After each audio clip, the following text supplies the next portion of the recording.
I'm 26 years old and my net worth is $160,000.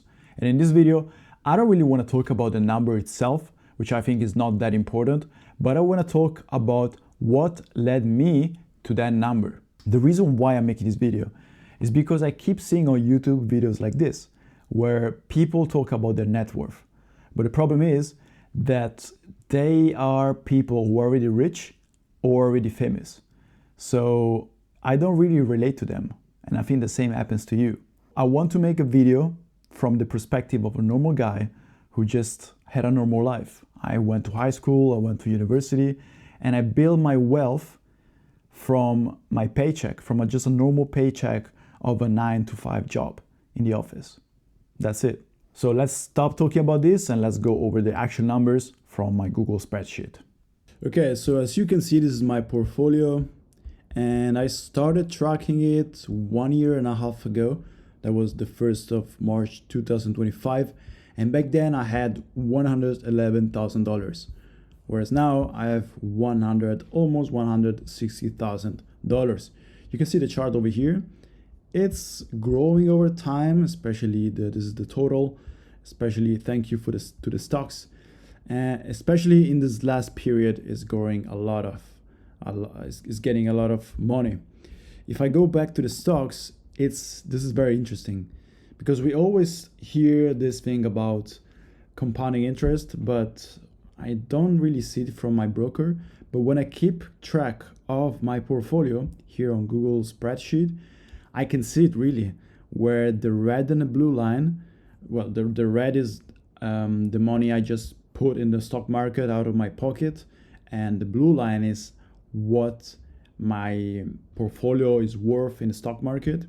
You can see at the beginning is kind of overlapping, but the more time goes by, the bigger the gap is between the blue and the red. Especially here at the end, there's a big jump from the stock market, and here you can really tell the difference.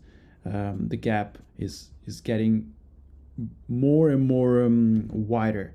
That is very interesting. If I go back to my wealth summary, I want to show you my portfolio allocation.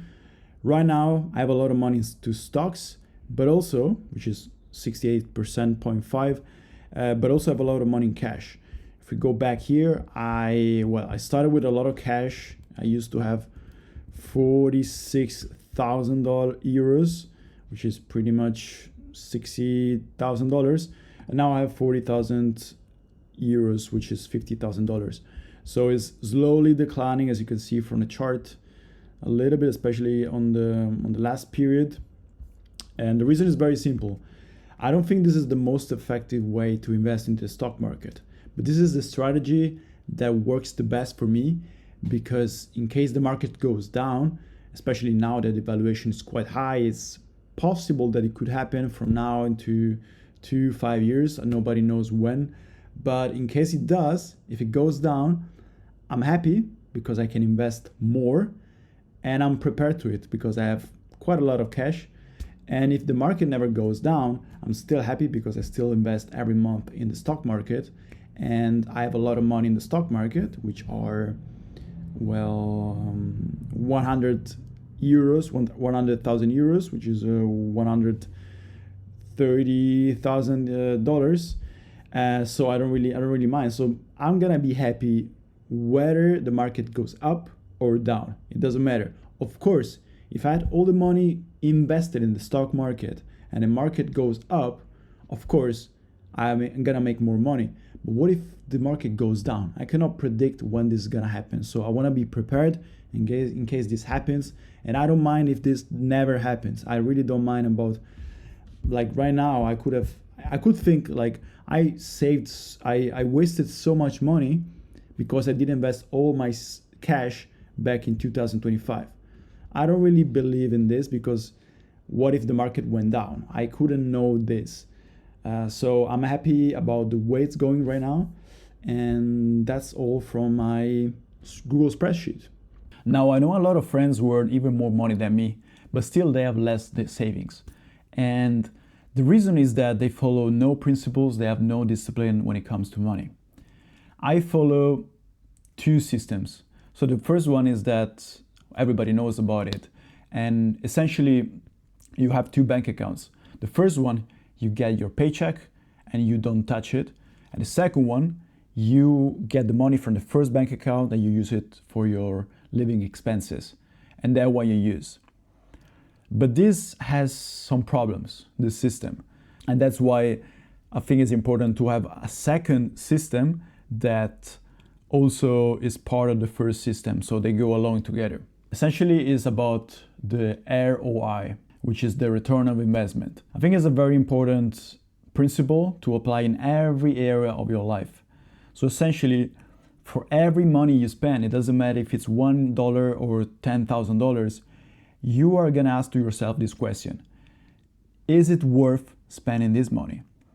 What is the return of investment of this money? I'm gonna give you two examples, a bad example and a good example. So the other day I was going out with my girlfriend and we didn't really feel like cooking for dinner. So that's why we decided to go to a restaurant, which ended up pretty average, and we left $50 on the table. Like I said, the food was very, very average. When I left the restaurant, I felt guilty. I felt guilty because we could have gone home. We could have spent 20 minutes cooking food. It would have costed us probably $5 to $8. We would have had a way better time cooking together and spend way less money instead of going to an average restaurant, which I won't remember in 10, 20 years from now. That's a very bad example because I spent a lot of money for essentially nothing. There is no ROI, nothing. But a good example is the camera I'm using right now to record the video. It costed me $2,500, which is a lot of money, but hopefully I will be able to use this camera for 5 to 10 years. And this means that I'm able to record professional videos with good quality for such a long time. And not only that, I can use it for documenting my life for 10 years. How much is it worth, this thing of creating professional videos, professional photos for not only my YouTube channel, but also my personal life? That is a good example of how to spend money. And even though it's a lot of money, like I said, it's $2,500, it's a good reason. I feel like I invested the money for a good purpose instead of just wasting money for random stuff that give me no ROI. And the problem is that a lot of people, they go every weekend to the restaurant just because everybody does it. So they feel like it's a good activity for the weekend, or they're just bored and they don't know what to do. And they just go to the restaurant, they stay there for 20 minutes, they don't even talk, they use their phone, and then they go home and they spend $50, $60, $70 for nothing, just because they are forced by society to do this. But it doesn't make sense. I would rather don't go every week to the restaurant, but instead go once a month to a very, very expensive good restaurant, which gives you good memories. And it's also food that you cannot really make at home. It's food that only the restaurant can make. But now let's go back to the number, the $160,000. What does it mean to have all this money, which I think is a lot? I don't know if it's a lot for my age. I know all my friends don't have this amount of money, but I don't feel rich. If I would have right now half of the money I have today, nothing would really change. I have saved so much money in the past. I didn't go on very expensive vacations because, again, the ROI was not enough. I didn't go to expensive restaurants, same reason. And what I have now is essentially peace of mind, because all of my friends, they live paycheck by paycheck.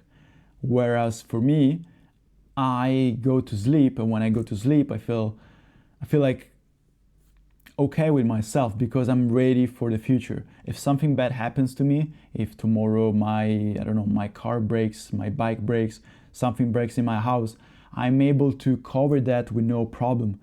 If, for example, I get a fine, which happened in the past, I'm able to pay that. I'm not gonna be angry at it because I have a lot of, it's gonna be probably 0.1% of my net worth, which is not a big deal for me. So I don't really care about this. And I also want to talk about the thing that Actually, for me, $160,000 is not a lot.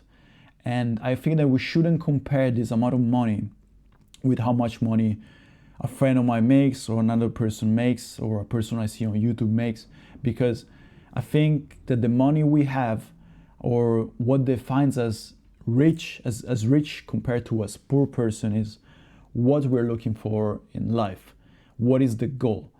The reason why I feel poor is because I have really high expectation for me in the future. I want to be able to have a house, a family. I don't want to go to work and don't be able to spend time with my family, having to ask to my boss, hey, can I go on vacation? Can I spend time with my family? I want to have peace. But peace comes at a cost, and the cost is very high. That's why I feel so far away from the end goal, and that is why I feel poor right now. And it's really depends on you. What is your goal? What is your standard of living? And what do you expect from life? Because somebody who has $1 million as net worth and spends $10,000 a month, is this person rich? I don't think it's very rich, because maybe somebody who has half of the money and spends $2,000 instead of $10,000, maybe this person, even though objectively he has less money than the person with $1 million, he's richer, because he doesn't need a lot of money for himself. So it's so relative. It doesn't really make sense to compare how much money you have with how much money somebody else has. It makes no sense. It's just a number. So we have talked about how much money I have. We have talked about how my portfolio is structured. We have talked about the ROI and how it is important. And we talk about why actually how much money you have in the bank or in a saving account doesn't really mean anything, because that's connected to your goal. So please, next time you go and spend something, you're ready to spend some money, please think before that, does it make sense to spend this money? Is it worth it? Just 4 words, is it worth it? And I'm pretty positive that most of the things you want to spend money on, they're not worth it.